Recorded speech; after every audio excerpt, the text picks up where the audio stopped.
And a big welcome back to Yak City Gaming, everybody, as we're going to pick up the career of Jason Yates, as I promised in my last little blurb advertising the last Diamond Dynasty pack we did. So he's going to get shut down once more on a potential move back to shortstop, as the Orioles are very weak after J.J. Hardy left. It's Robert Andino there. He's literally a 65, and Jamal Weeks, sitting at second base for the Orioles, is a 74 behind Yates. So the logical move, I guess, for the manager isn't the logical move for the manager. As you see, the Orioles are 2.5 games back of the division lead.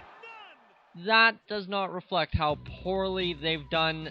They've come through in big situations to get the wins they've got, but the losses have been horrendous. Yates now leading the American League in stolen bases with 9.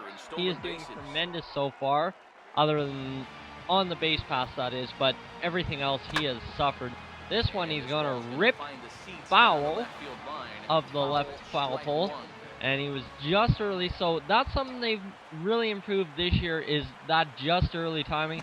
And once more, he's going to be just early on the fastball this time, the four-seamer, and that was a sure home run if he had hit it with normal or excellent timing. And Yates now trying not to strike out, and he's going to go for a bad changeup, and he'll strike out. You all know this. He's brutal when he gets down 0-2.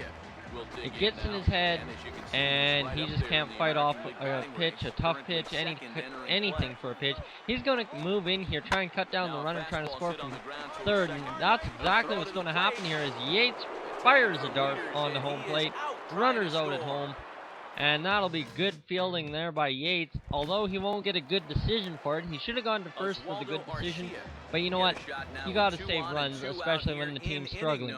So he'll get another fielding opportunity here now with 2 outs, and he'll have to move in for this one and just slightly roll it over to Chris Davis at first, and that's another out recorded by Yates and Davis. Now Yates will get another opportunity. No men on base. That's really been the drawback of the leadoff position, is nobody's ever on base. And Yates will drive this one. Looks like a fastball. It's going, but it's just not going to be far enough. That might have even been short of the warning track there. And Yates will be out once more. Now, the game calling me a liar is now there's 2 men on, 1 out for Yates in the leadoff spot. And that man on second almost got picked off there. That's dangerous territory. It's happened about 3 or 4 times so far this year where a man's been on and he's gotten picked off and Yates has been left stranded at the plate. That won't happen here, as there's only 1 out, but if he's got a bat with 2 outs, that's dangerous, and Yates is going to get on here, it looks like, as he'll dive in there. The second baseman, actually that's shortstop, won't even bother throwing the ball. And now Yates has an opportunity to steal a base, and even against the left-hander, he's got a good opportunity here. And he's going to take it. A catcher takes a long time to fire it over, and Yates is safe at second. So Nick Markakis at the plate. We all know what he's capable of. And look at this as it is going into the seats. Goodbye home run. As Yates walks and he gets in there. He's the go-ahead run, actually, and that'll be too simple, as the Orioles now lead 4-2 on a big blast by Nick Markakis. And now Yates will get a double play opportunity here, as he'll fire on to first and get the out there with Davis, and that's another out recorded by Yates and Davis. So Yates now at the plate for the, I want to say, 4th time tonight in the top of the 7th. And he will look at a ball. That's props to Yates not to go into an 0-1 hole. And, you know, seriously, got to be considering maybe a bat change. Maybe the bat change wasn't the best idea for Yates at the beginning of the season. Didn't get a feel for it in spring training. He really struggled. So maybe he's got to go back to the old plain wood bat. Plain wood bat, like almost white wood bat. And get back to the basics of getting on, hitting for a high average, and you see why, as he swings at a terrible slider. Like, that was just nasty. It was started on the inside of the plate, and it just broke in hard. And now Andino almost gets picked off there. That is said it earlier in the video, that is a risky play. You cannot be affording that, especially Yates. He's getting robbed in those situations because he's got to get on base. He's got to move runners over.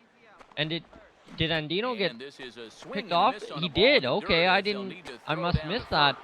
As Yates will actually be out here on the strikeout, so that's the second strikeout of the night for Yates, and he'll get a big opportunity here. Maybe drive in a run, snap that 0 for 4, get a little hit streak going.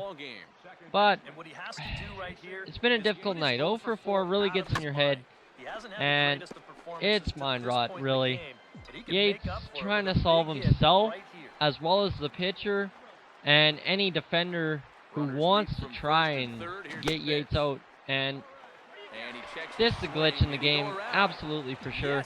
Yates checks his swing in time, but they rule it a strike. And now he's in that dangerous 0-2 hole. He's got to snap out of it, and he's going to pull a breaking ball, and that'll be an out. So Yates goes 0 for 5 tonight. He'll get an opportunity with Joe Mauer to bat in the bottom of the ninth.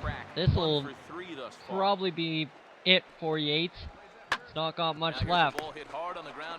As he'll fire on, you can see even in his actions, he's getting a little complacent. He's not exactly as sharp as he was last year. Well, towards the end of last year, beginning of this year when he got that first RBI out there. So he's struggling really, and it's really tough to watch. I know you guys probably having a little bit of fun with it, seeing how successful he was early on in his career and now starting to slide in his sophomore year. So he'll fire on and get that double play. Game kind of glitches out here. I apologize for this. I wasn't fully paying attention at the time and didn't realize what was going on. But the double play combo celebrates, and it's a 4-2 win for the Orioles. So they're only a game and a half back now of the Blue Jays. So thanks for watching. Please subscribe, watch the last episode, and as always, so long from Yates.